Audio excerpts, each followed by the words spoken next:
Hello guys, welcome to TK TV once again. We are just delighted once again to be connecting. So today on TK TV, we are going to introduce an element that is very exciting, an element that will all be about Africa, Africans, spirituality, and everything else that talks to who we are and our environment. Mr. Mantula, how are you, sir? Mafrika ralebuha si jambo Africa madume. Beautiful. Even to the viewers. Beautiful. So Mr. Mantula and I started a project called Africa 54. And basically it is a project that we wanted to create conversations around Africa as a continent, around Africans, be it personalities, be it the countries, be it the history, be it the culture and all of that. So anything that says Africa, including ourselves as South Africa and how we blend into the African continent is something that we are going to talk about, including bringing on people that will come and shed light and knowledge and all of that. So very interesting indeed. But I thought for today, because you wear many hats, That's right. we know you as an analyst on African issues. You are also a historian. Correctly. As well. You are a lawyer, human rights lawyer by profession. You are a presenter. Yes. You've got your own reggae show. Correct. I don't want to use the word that would sort of cage you into mainstream. Yeah. But you are an open person. You are a community development leader in so many ways. So I thought maybe as a start, we should zoom into who is Ras Mantula. How would you describe yourself? Maybe start from where you come from at home. No, Thabiso, very important for one to trace and track his beginnings. Being born and bred Komafikeng in Siwa, I always said my house number house 689. Yeah. Robert Sobukwe Street. Beautiful. Kimunosi Street. Yeah. It was the street of Mangope by then. Yeah. Our parents, as you know, they moved from one province to the other during apartheid days. They moved to Muntsiwa Mafikeng in the early 60s. So hence I was born in that former homeland.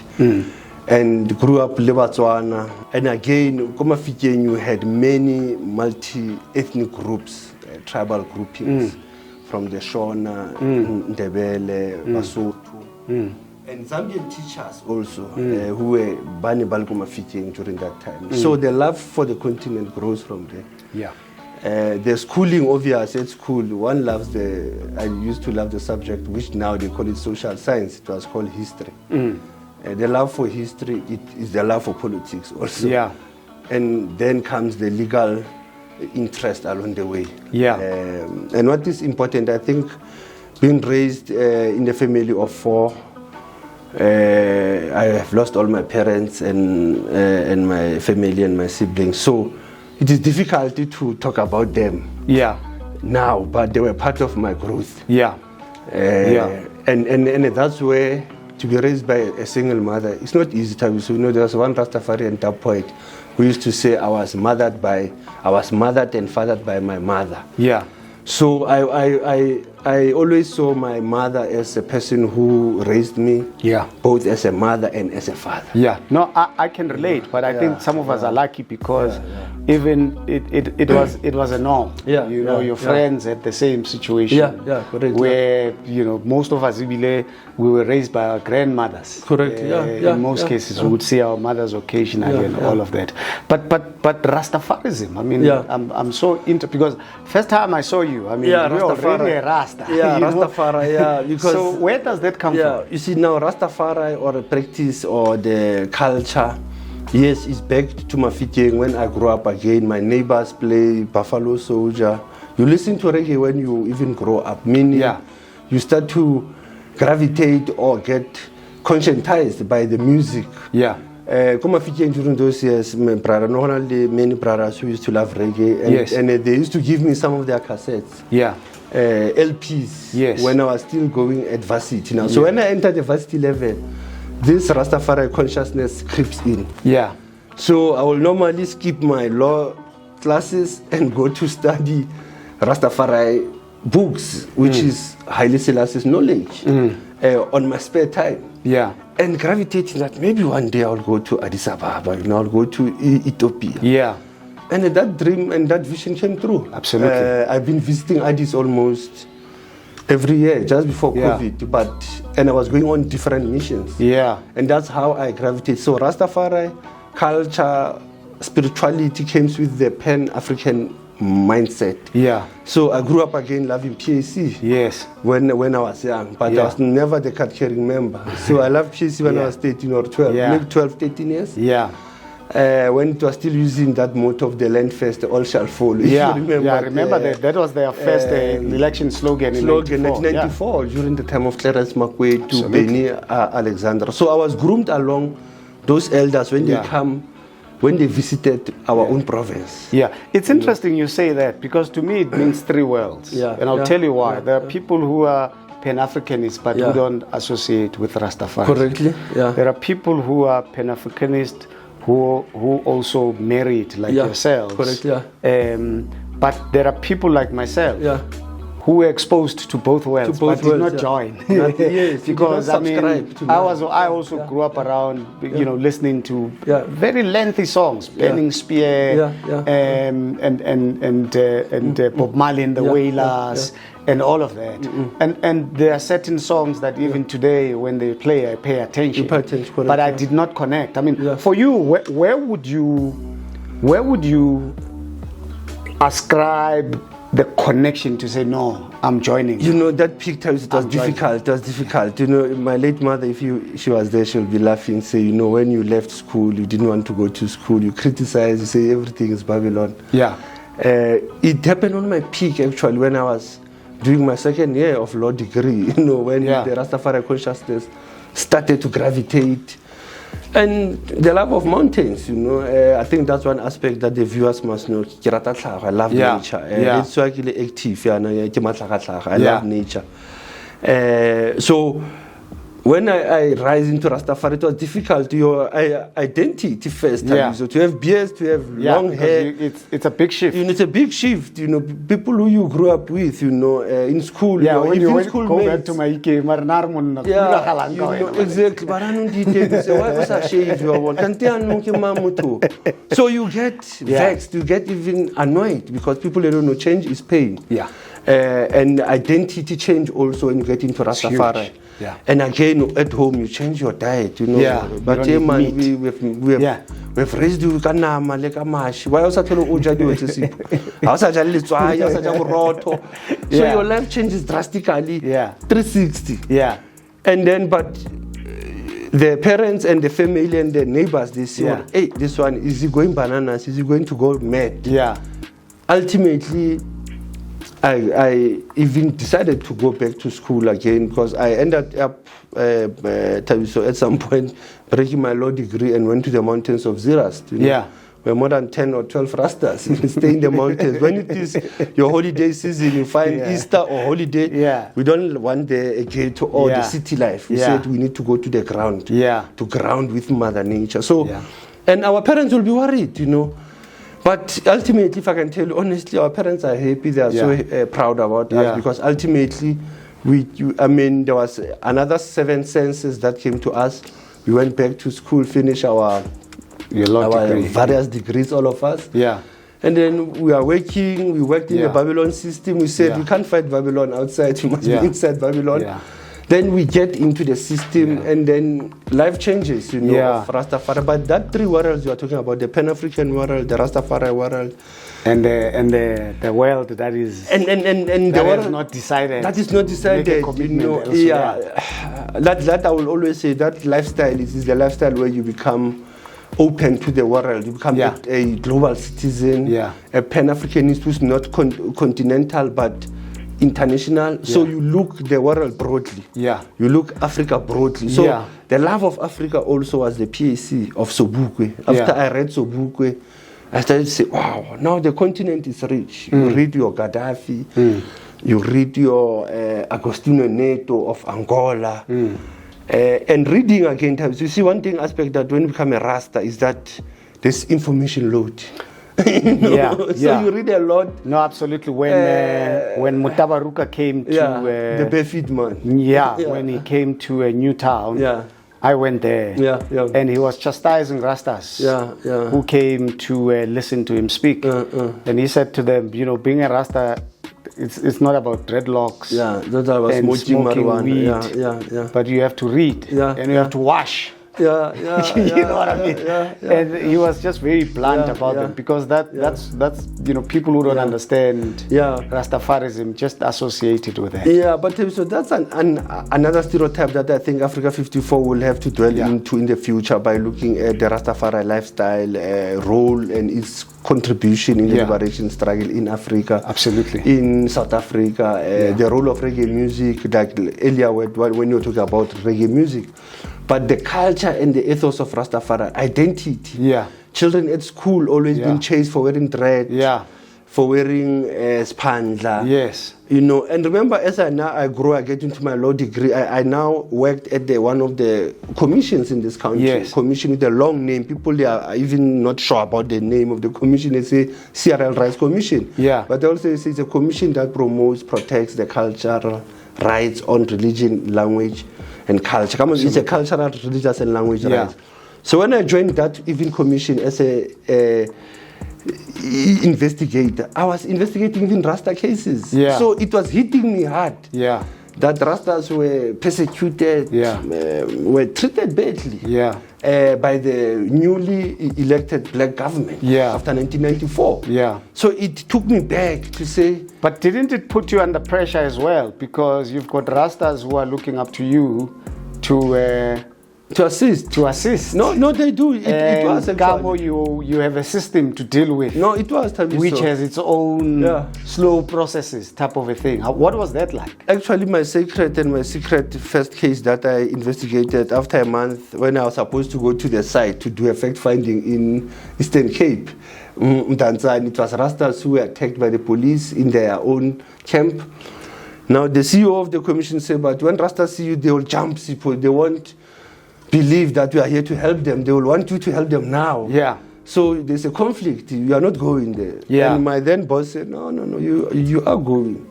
Advantage is that you are a Rastafarian, you know the culture, but remember, you are not a commissioner. You are a investigator. So I used to take those cases, Thabiso, passionately. When I was at the commission, so that's the growth again of me coming from my law, going back to law and work, and now that Rasta lifestyle still visit me again, revisit me in the workplace. Don't you think there's still a lot of work? Don't you think we've regressed as a country when it comes to human rights cases? I mean, that I can talk about so many things. Where people don't get justice because they don't have money. First and foremost. I mean, if you go to our courts, for you to get the best lawyer, money. Massive money. You had flooding victims in KZN and recently parts of Soweto, where people don't know. Others are still living in tents in this day and age. You have people who go to clinics and hospitals and they don't get certain medication. You have children who government cannot feed or cannot change the toilets to make them toilets today. You have so many issues of SASA grants for people who are poor, who all of a sudden they can't get them. They have to queue from 4 a.m. in the morning, and midday they are told, no, go home and come back maybe tomorrow, we are not sure. And many such like areas as well. But in the bigger scale of things, you don't see a push. You don't see agents from a human rights activism point of view, and even the community type of a thing. And even from human rights community. So we know in this country we criticize human rights bodies that are pro-African nationals. That's the one aspect that they say other human rights bodies, they know how to talk about African nationals, but when it's our issues, they don't. I will take you back, Thabiso, to say for us to understand human rights, we need to say there were human wrongs that were committed against our own communities. But we never redefined them and understood those human wrongs. And when I looked at the so-called Universal Declaration of human rights at the UN level, you look at the continental level, the African Charter, and you look at our own constitution, chapter 2, when it talks about the Bill of Rights, I get annoyed and I get worried that it is not an African human rights values that we are talking about. It's liberal rights that try to please our former colonizers. So when you go back to Marcus Garvey in 1920, he said, but black men, you have your rights. Black men's Declaration of Rights. That were even surpassing the UN rights in terms of human dignity, responsibility and rights and duties. So for me, when I look at the agency of what you are raising of human rights culture in this country, activism, again, it has been politicized. It has been it has been infiltrated by the lack of governance, the misgovernance. So you can't look at human rights without governance. Yeah.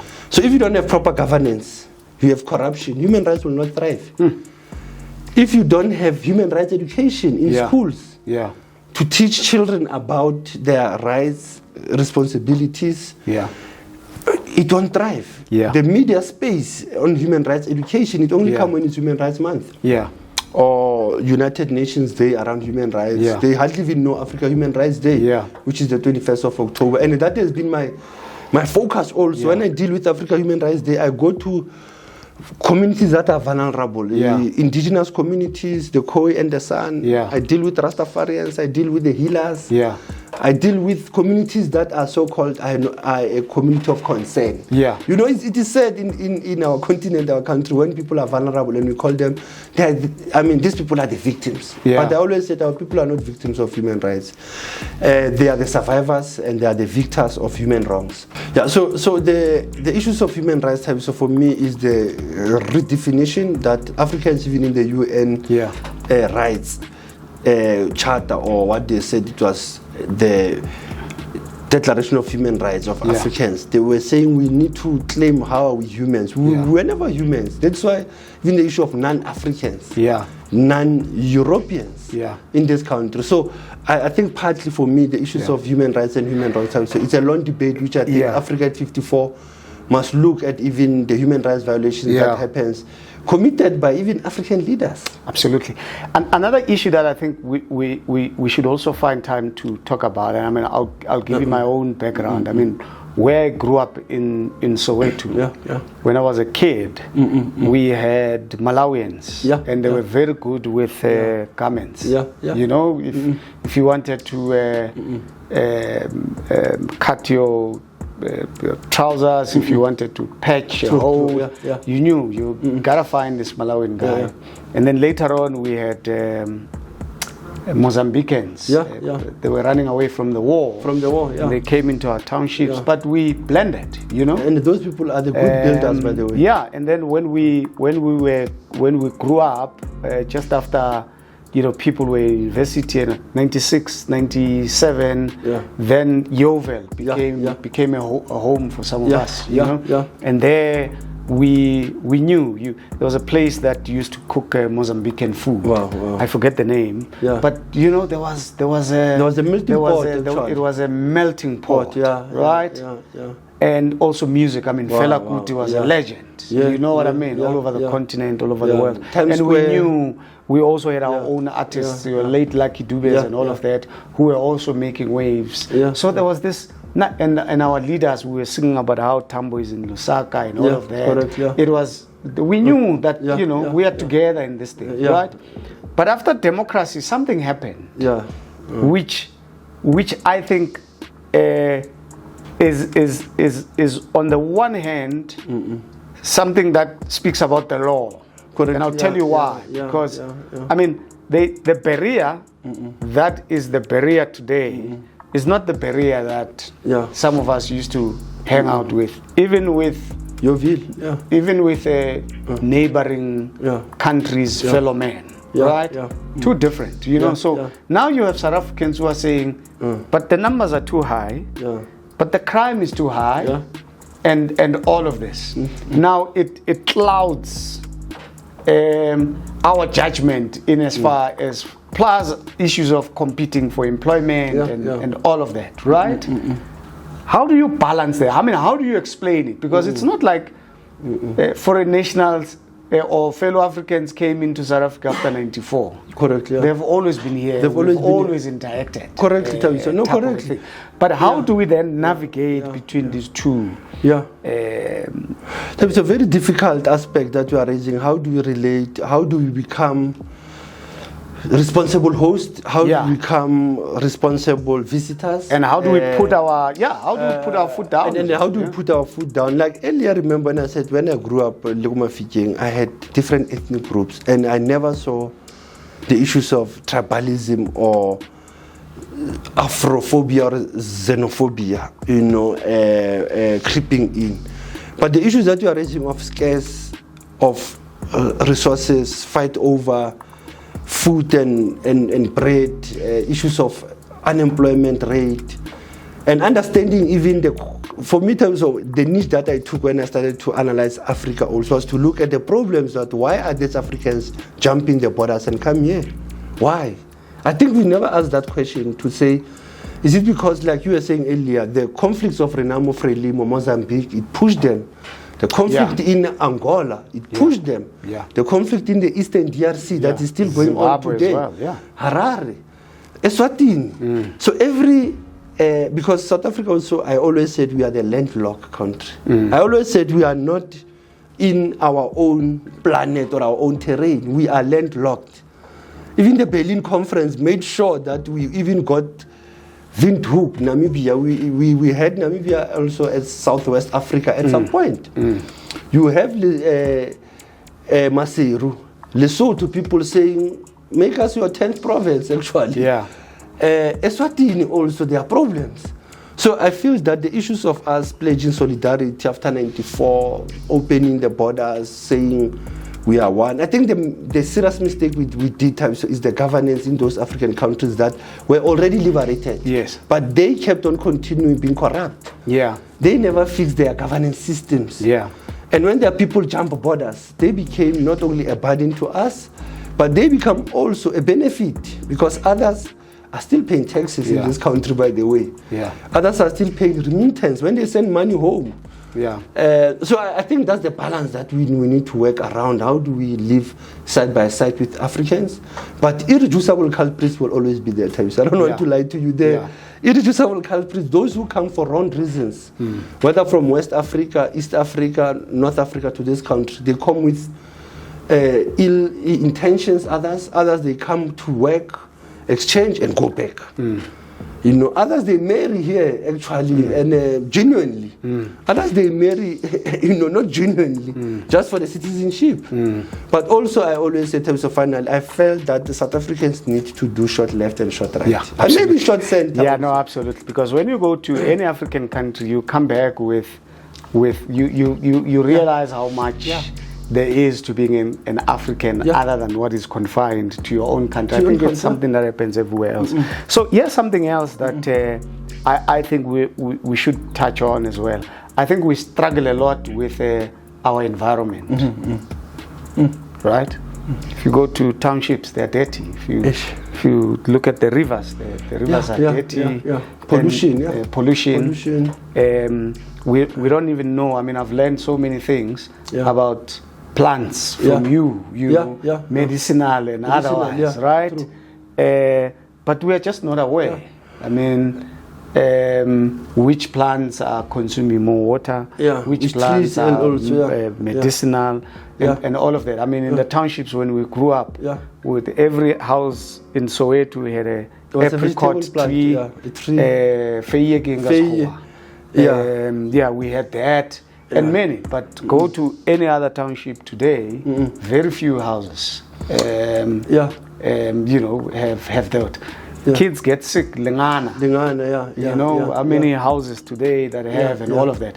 How I also want, because that's your space as well. In terms of how do we even begin to speak to our conscience and give back to our to our environment, because the world is struggling with this whole issue. I mean, the Amazon in Brazil, they took a big battering, and it is regarded as the lungs of Earth, and all of that because of commercial reasons and all of that.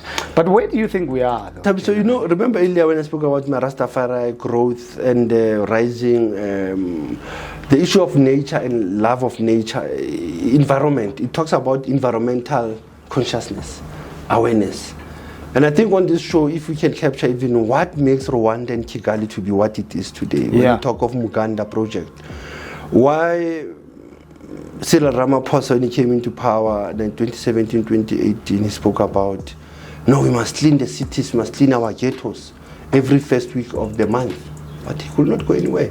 Yeah. So in Rwanda, not Uganda, in Rwanda, every last Saturday of the month, you clean your street, you clean a park. It's already there, the issue of cleaning nature, environment. And the issue of pollution also. They avoided factories to be within the city or even townships. So they've avoided pollution by even all means. You spoke about relying on soil, on the medicinal plants. I will want us even on this show to at some point Africa to look at the beneficiation of what you call dacha or cannabis in Africa. Absolutely. What is the medicinal beneficiation of marijuana in the continent?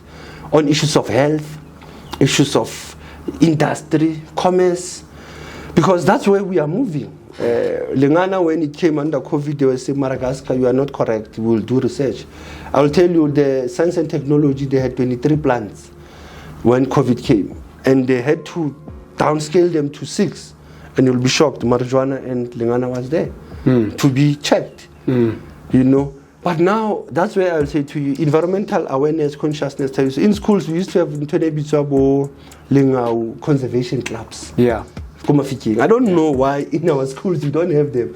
Where you will teach children to love nature, but by when they go to school every morning, any paper that is around, they will pick up. Yeah.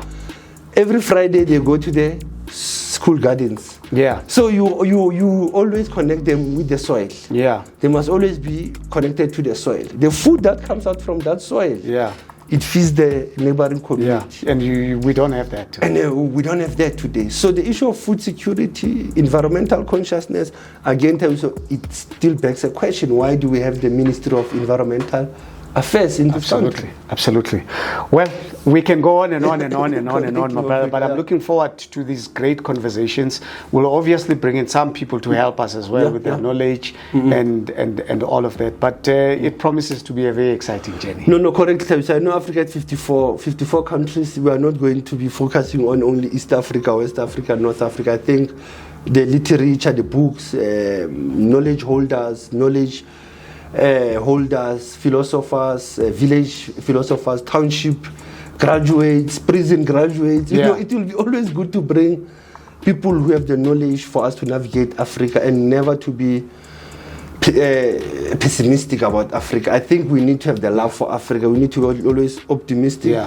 Always be hopeful about this African continent. I hope you'll get us the footage of your Rastafari events as well. I will definitely tell you so that people they see the other lives. Yes, what is happening, and we post them. Definitely we will share them. We will definitely show the lifestyle of Rastafarians, praying, chanting, talking, eating, because that is culture. Yeah, that would be nice. Africa, thank you so much, my brother.